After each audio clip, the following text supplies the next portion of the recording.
मालकिन तीर्थ यात्रा पर गई तो अपनी 16 साल की बेटी को मेरे पास छोड़ गई। मैं भी भागकर उसके सारे काम करता। रात होती तो उसको अपने पास सुला लेता। मालकिन ने भी इजाज़त दे रखी थी। अगली रात हुई तो मुझे कुछ नरम नरम सा महसूस हुआ। मैं घबराकर उठा तो मेरे होश उड़ गए। मालकिन की बेटी। उस रात मालकिन तीर्थ यात्रा पर जा रही थी, इसलिए सुबह से मुझे हिदायतें दिए जा रही थी। बार बार मुझसे कहती, नवीन, मेरा पूरा घर तेरे हवाले है। जितना भरोसा मैं तुझ पर कर सकती हूँ कि घर के किसी और नौकर पर मुझे नहीं है। मेरा नाम नवीन है। मेरी उम्र 25 साल है। लेकिन मैं 10 साल की उम्र से मालकिन के घर काम कर रहा था। इतने साल से मैं मालकिन के घर नौकरी पर था, इसलिए जितना भरोसा वह मुझ पर करती थी किसी पर नहीं करती थी। इसलिए वह मुझे हर बात बता रही थी। कहने लगी, देख नवीन, अपनी बेटी पल्लवी को मैं घर ही छोड़े जा रही हूँ। इसका बहुत ख्याल रखना। तुम्हें पता है ना, इसे नींद में चलने की आदत है। मैं सर हिलाने लगा कि जी मालकिन, मुझे मालूम है। हालांकि मुझे क्या मालूम, वह तो अपने कमरे में ही सोती थी। उम्र में पल्लवी 16 साल की थी, लेकिन थी अल्हड़ किस्म की। मालकिन की इकलौती बेटी थी, इसलिए उसे लाड़ प्यार से रखा हुआ था। अभी तक गुड़ियों से खेलती थी। मैंने कहा कि मालकिन, मैं इसका भी ख्याल रखूँगा।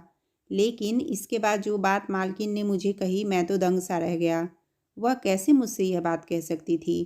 कहने लगी, रात को तुम मेरी पल्लवी के साथ ही सोना, इसके कमरे में ही रहना। यह बात सुनकर तो मेरी आंखें हैरत से फैल गई। मेरा तो दिमाग ही यह सुनकर घूमने लगा। मैंने कहा, मालकिन, मैं कैसे उनके कमरे में सो सकता हूँ। आप सोच कर तो बात करें। यह तो बिल्कुल एक गैर मुनासिब बात है। मगर वह कहने लगी, मुझे कुछ नहीं सुनना। मैंने जो कह दिया बस कह दिया। तुम उसके ही कमरे में सोओगे और वहीं रहोगे। मुझे मालकिन की यह बात किसी तौर पर सही नहीं लग रही थी, लेकिन मैं उन्हें इनकार भी तो नहीं कर सकता था। मैं दिल में पक्का इरादा कर चुका था कि मैं उसके कमरे में नहीं सोऊंगा। मेरी मालकिन एक विधवा औरत थी, लेकिन थी बहुत अमीर। मालिक की बहुत सारी ज़मीन थी, जहाँ से उन्हें खूब पैसा आता था। घर उनका बहुत अच्छे से चल रहा था और एक बेटी थी जिसे उन्होंने लाडों से पाला था। जब मैं मालकिन के घर में काम करने के लिए आया था तो उस वक्त मालिक जिंदा थे। बहुत प्यार करते थे वह मालकिन से। दोनों की लव मैरिज थी। दोनों ही एक साथ बहुत खुश थे। पल्लवी के पैदा होने से कुछ महीने पहले मालिक का कार हादसे में देहांत हो गया। मालकिन सदमे में रहने लगी थी। कभी कहती कि वह अभी आ जाएंगे, मुझे छोड़कर यूं नहीं जा सकते। मैं उस वक्त 10 साल का था, लेकिन मालकिन की हालत देखकर फूट फूट कर रोया था, क्योंकि उनका रवैया शुरू से ही मेरे साथ बहुत अच्छा था। वह मेरा बहुत ख्याल रखती थी, इसलिए मुझे उनका दुख देखा नहीं जाता था। जब पल्लवी पैदा हुई तो पहले तो मालकिन बहुत रोई मालिक को याद करके, लेकिन फिर उनका दिल अपनी बेटी के साथ लग गया। मालकिन के माँ बाप ने बहुत चाहा कि वह दूसरी शादी कर ले, लेकिन उन्होंने साफ इनकार कर दिया।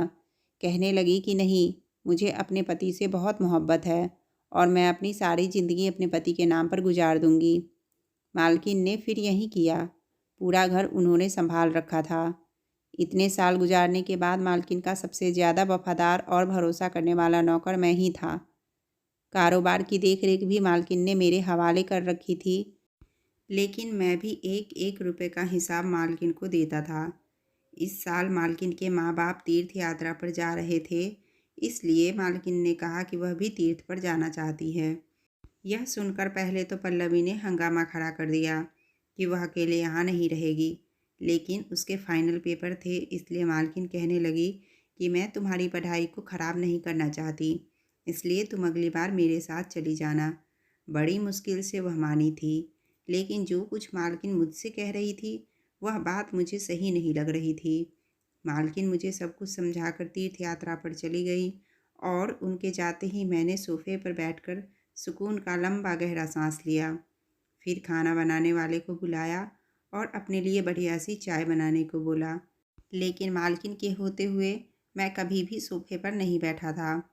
हालांकि उन्होंने मुझे कभी मना नहीं किया था, लेकिन मैं मालिक और नौकर का लिहाज हमेशा कायम रखता था। लेकिन अब सोच रहा था कि मालकिन गई है तो कुछ दिन मालिकों वाले ठाठ मैं भी करके देख लूँ। मैंने सुकून से सांस लिया और मज़े से अपनी दोनों पैर टेबल पर रख दी। रिमोट हाथ में पकड़ा और टीवी देखने लगा।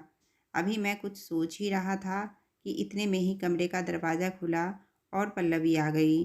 जब उसने मेरे बैठने के तौर तरीके देखे तो कहने लगी, मैं तुम्हारी शिकायत माँ से करूँगी कि कैसे तुम उनके टेबल पर पैर फैलाकर बैठे हो। मैंने कहा, मालकिन से मेरी शिकायत नहीं करना, और मैंने फ़ौरन टीवी बंद कर दिया। वह बहुत गुस्से में आकर सोफे पर बैठ गई और कहने लगी, माँ घर पर नहीं है तो इसका मतलब यह नहीं समझना कि तुम लोगों को मैं सर पर चढ़ाऊँगी। जब तक वह घर पर नहीं है इस घर की मालकिन मैं हूँ, इसलिए जो मैं कहूँ तुम लोग वही करोगे। मैंने सर झुकाकर कहा कि छोटी मालकिन, जैसा आपका हुक्म। अंदर से मेरा जी तो जल के रह गया था। मेरी कभी भी मालकिन की बेटी से 1 मिनट भी नहीं बनती थी। हर वक्त वह बचकाना हरकतें करती रहती थी और मैं उसकी हरकतों से परेशान हो जाता था। मैं उसे मना भी नहीं कर सकता था क्योंकि वह मालकिन की लाडली बेटी थी। इतनी देर में नौकर चाय का कप लेकर आ गया। मुझे ऐसे खड़ा देखकर अजीब सी हंसी मुझ पर हंसने लगा। कहने लगा, अभी तो बड़ा रौब जमा रहे थे, आ गए ना अपनी औकात में वापस। मैंने उसे घूर कर खा जाने वाली नज़रों से देखा। उसने चाय का कप टेबल पर रखा तो पल्लवी ने वो चाय उठा ली। जो चाय मैंने पीनी थी वह बड़े मज़े से पी रही थी। पूरा दिन इधर उधर के कामों में ही गुजर गया। जैसे ही रात हुई मैं अपने कमरे में जाने लगा तो पल्लवी कहने लगी, तुम कहाँ जा रहे हो? माँ ने कहा था कि तुम मेरे कमरे में सोओगे। यह सुनना था कि मुझे मालकिन की बात याद आ गई। मैंने हैरानी से उसकी तरफ देखा। मैंने कहा, छोटी मालकिन, मुझे अपने रूम के अलावा कहीं नींद नहीं आती। घर में और नौकरानी भी मौजूद है, आप उसे अपने साथ सुला लें। कहने लगी, माँ ने कहा था कि तुम सोओगे, तो मतलब तुम ही सोओगे। चलो शराफत से आओ मेरे कमरे में और जाकर लेट जाओ। मैं कमरे में आ तो गया था, लेकिन मुझे बेचैनी सी शुरू हो गई थी। पल्लवी बेड पर जाकर लेट गई। उसने लाइट ऑफ कर दी। कमरे में इस वक्त अंधेरा था। मेरा दिल बड़ी ज़ोर ज़ोर से धड़क रहा था। भले ही वह 16 साल की थी, लेकिन मैं तो 16 साल का नहीं था।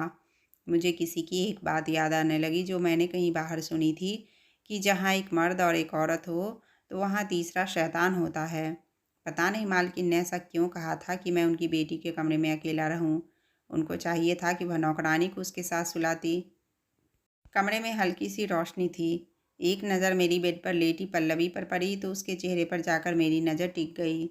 सोई हुई बड़ी मासूम सी लग रही थी, बिल्कुल खुलकर सो रही थी। एकदम ही मैंने अपनी नज़र बदली और अपनी आंखें जोर से बंद कर ली। सोने की कोशिश करने लगा कि इससे पहले कि मुझ पर शैतान हावी हो जाए मैं सो जाऊं। यही सब सोचते सोचते ना जाने कब मेरी आंख लग गई। घड़ी के तेज़ अलार्म बजने पर मेरी आंख खुली तो मैं हड़बड़ाकर उठ बैठा तो देखा कि पल्लवी नींद में घड़ी का अलार्म बंद कर रही थी। मैंने सामने लगी घड़ी की तरफ देखा तो 7 बज रहे थे। मैं फ़ौरन से उठकर उसके कमरे से बाहर निकल गया। उसे स्कूल जाना था और उसका पेपर भी था। मालकिन ने कहा था कि ड्राइवर के साथ उसको अकेला मत भेजना, इसलिए जब पल्लवी तैयार होकर कमरे से बाहर आई तो मैंने ड्राइवर के साथ में जाकर उसे स्कूल छोड़ आया। उसके बाद मैं ज़मीनों का हिसाब किताब देखने लगा। कितनी रकम आई, क्या हुआ क्या नहीं, यह हिसाब सब मेरी जिम्मेदारी थी। उन कामों में ऐसा उलझा कि मुझे याद ही नहीं रहा कि पल्लवी को वापस लेने भी मुझे ही जाना था। जब तक मैं ना जाता ड्राइवर भी उसको स्कूल से लेने नहीं जाता, और यह मालकिन का हुक्म था। मैं अपने काम में ऐसा बिजी था कि मेरे दिमाग से यह बात निकल चुकी थी। 12 बजे पल्लवी की छुट्टी होनी थी और अब 1:30 बज चुका था। जब मेरे फ़ोन पर बेल बजने लगी, नंबर देखा तो मालकिन का था। मैंने जल्दी से फ़ोन उठाया तो वह मुझ पर भड़क उठी। कहने लगी, मुझे पल्लवी की कॉल आई थी, वह अभी तक स्कूल में है, तुम उसे लेने क्यों नहीं गए? यह सुनना था कि मेरा दिमाग घूम गया। मैं तो बिल्कुल भूल चुका था। मैंने कहा, मालकिन, वह मैं ज़मीनों के हिसाब किताब में लगा हुआ था। मालकिन कहने लगी, जाओ जाकर उसको लेकर आओ। मैंने सारे काम समेटा और घर से बाहर निकला। सामने ड्राइवर को मैंने गुस्से से देखा। मैंने कहा, तुम मुझे बता नहीं सकते थे कि छोटी मालकिन की छुट्टी हो गई है? वह कहने लगा, मैं क्यों बताऊं? मालकिन तो तुम्हें सब नौकरों का सरदार बनाकर गई है। यह तुम्हारा काम है कि तुम उन बातों का खुद ख्याल रखो। ड्राइवर की बातों ने मुझे गुस्सा दिला दिया था। मालकिन क्या गई थी, सारे नौकर सर पर चढ़ गए थे, वरना उनके सामने तो सर झुकाए रहते थे। फटाफट से ड्राइवर के साथ में बैठा और स्कूल पहुंचा तो पूरा स्कूल खाली हो चुका था। सिर्फ पल्लवी ही स्कूल में थी। वहाँ का चौकीदार मुझे देखकर बोला, इतनी लेट क्यों हो गए हो? वह गुस्से से लाल पीली होती हुई गाड़ी में बैठ गई। जितना देर मैं घर पहुंचा, वह मुझे बस बातें ही सुनाती रही। कहने लगी, माँ को आने दो, तुम्हारे कान खिंचवाऊंगी तो फिर मुझसे कहना। मेरा कसूर था, इसलिए मैं चुपचाप उसकी सारी बातें सुनता रहा। घर पहुंचे तो खाना बनाने वाले ने खाना तैयार नहीं किया हुआ था। नौकरानी ने भी घर की सफाई ठीक से नहीं की थी, बस अपनी बातों में बिजी थी। यह देखकर तो मुझे गुस्सा आने लगा। मालकिन के बगैर तो पूरा घर ही उल्टा पड़ने लगा था। मैं उन्हें कुछ कहता तो सब कहते कि तुम भी हमारी तरह नौकर हो, ज़्यादा हमारे सर पर सवार मत हो। मैं तो मालकिन के बिना परेशान हो गया था। मैंने नौकरानी से ठीक से सफाई करने को कहा। अपनी निगरानी में पूरे घर को साफ सुथरा करवाकर रात को मैं थक चुका था। जब मैं पल्लवी के कमरे में गया तो वह अपना स्कूल का होमवर्क कर रही थी। मैं बाहर जाकर सोफे पर सो गया, क्योंकि दिन भर का थका हुआ था। रात को मुझे लगा जैसे हॉल में कोई मौजूद हो। किसी के कदमों की आहट मुझे सुनाई दी। मैंने आंखें खोलकर देखा तो मुझे लगा जैसे कि कोई आदमी पल्लवी के कमरे के बाहर खड़ा हो और कमरे की खिड़की से अंदर झांकने की कोशिश कर रहा हो। मैंने तेज आवाज़ में कहा, कौन है वहाँ? तो फौरन से कोई किचन की तरफ भागता हुआ चला गया। मैं एकदम उठा, किचन की तरफ भागा, लेकिन इस वक्त किचन बिल्कुल खाली नज़र आ रही थी। मैंने लाइट जलाई, वहाँ कोई नहीं था। एक दरवाज़ा किचन के बाहर की तरफ भी खुलता था। जब मैंने वहाँ देखा तो उसकी कुंडी खुली हुई थी। मैं वहीं से बाहर निकला, बाहर भी सन्नाटा था। मैंने किचन के दरवाजे को अंदर की तरफ से कुंडी लगाई और वापस हॉल में आकर लेट गया। यह सोचने लगा कि कौन आदमी था जो रात के इस वक्त अंदर आया था। ना जाने मुझे क्या सूझा, पल्लवी के कमरे में चला गया। वह बेड पर सोई हुई थी, मैं जाकर कालीन पर लेट गया। रात को पल्लवी नींद में डर रही थी। कहने लगी, माँ मुझे डर लग रहा है, मुझे पकड़ लो। और बेड पर अपना हाथ मार रही थी। नींद में शायद वह मालकिन को ढूंढ रही थी। मुझे समझ नहीं आ रहा था कि ऐसे मौके पर मुझे क्या करना चाहिए। मैं अपनी जगह से उठा और अपना हाथ उसके हाथ में दे दिया। मेरा हाथ पकड़कर वो फिर से गहरी नींद में सो गई। काफ़ी देर मैं खड़ा इंतज़ार करता रहा कि वह कब गहरी नींद में जाए और मैं अपना हाथ उसे छुड़ाऊँ। जब वह गहरी नींद में सो गई तो मैंने धीरे से अपना हाथ उसके हाथ से अलग किया और दोबारा कालीन पर जाकर लेट गया। इसके बाद मैं उसके कमरे में ही सोने लगा था। दूसरे दिन एक नौकर ने खीर बनाई तो कहने लगा कि तुम भी खा लो, बड़ी सुकून की नींद आएगी। मैंने वह खीर खा ली और रात को पल्लवी के कमरे में चला गया। इस रात वाकई मुझे बड़ी गहरी नींद आई थी। मैं जो सोया तो सुबह ही मेरी आँख खुली। तब मैंने देखा बेड खाली था। इस वक्त सुबह के 6 बजे थे। उस वक्त तो पल्लवी नहीं जागती थी और वैसे भी आज इतवार का दिन था, छुट्टी थी। मैं कमरे से बाहर आया तो पल्लवी वहाँ पर कहीं नहीं थी। मैंने उसे पूरे घर में देखा, मुझे कहीं नज़र नहीं आई। मेरा दिल तो धक से रह गया था। मैंने सारे नौकरों को शोर मचा के जगा दिया। सभी उसे ढूंढने लगे, लेकिन वह पूरे घर में कहीं नहीं थी। मेरा तो यह हाल था कि काटो तो खून नहीं। मालकिन उसे मेरे भरोसे पर छोड़ गई थी। मैं कैसे रात को गहरी नींद सो गया। जब मैंने सारे नौकरों से बात की तो मुझे पता चला कि खाना बनाने वाला बावर्ची भी वहाँ से गायब है। फिर मेरे ख्याल में आने लगा कि कुछ दिन पहले मैंने एक आदमी को पल्लवी के कमरे के बाहर देखा था। वह भागता हुआ किचन में गया था। शायद वह बावर्ची ही था। मैंने फ़ौरन से मालकिन को फ़ोन किया और सारी बात उनको बता दी। बावर्ची का पता सब जानता था। मालकिन ने कहा कि तुम बावर्ची के घर पहुंचो, उसका पीछा करो। मैं पुलिस को फ़ोन कर देती हूँ। मैं भागकर बावर्ची के घर गया तो मालूम हुआ कि वह घर पर आया ही नहीं। फिर मुझे मोहल्ले वालों से पता चला कि सुबह सुबह बावर्ची एक लड़की के मुंह पर हाथ रख उसे एक गाड़ी में बैठाकर कहीं ले जा रहा था। इस वक्त तक पुलिस भी हमारे बंगले पर आ पहुंची थी। सारी छानबीन के बाद बंगले के बाहर लगे कैमरे की मदद से हमें गाड़ी का नंबर मिल गया और उसमें साफ नज़र आ रहा था कि बावर्ची पल्लवी के मुंह पर हाथ रखकर ज़बरदस्ती गाड़ी में बैठा रहा है। गाड़ी का नंबर ट्रेस हो चुका था। मैं भी पुलिस वालों के साथ गया था। उसकी गाड़ी एक सुनसान जगह पर खड़ी थी। मुझे याद आने लगा कि एक बार बावर्ची मुझे ऐसी जगह पर लाया था जहाँ उसके कुछ दोस्त रहते थे। मैं भागता हुआ उसी तरफ जाने लगा जहाँ उसके दोस्तों का घर था। पुलिस बाद में पहुंची, लेकिन मैं उस घर तक पहले पहुंच चुका था। मैंने दरवाजे को जोरदार धक्का दिया तो दरवाज़ा खुल गया।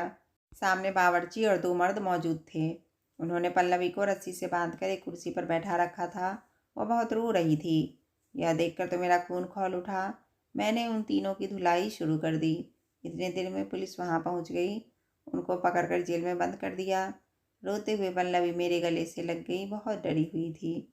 मैंने कहा कि तुम परेशान ना हो। जब तक मैं जिंदा हूँ तुम्हें कोई भी नुकसान नहीं पहुंचा सकता। कुछ दिनों बाद मालकिन भी वापस आ गई थी।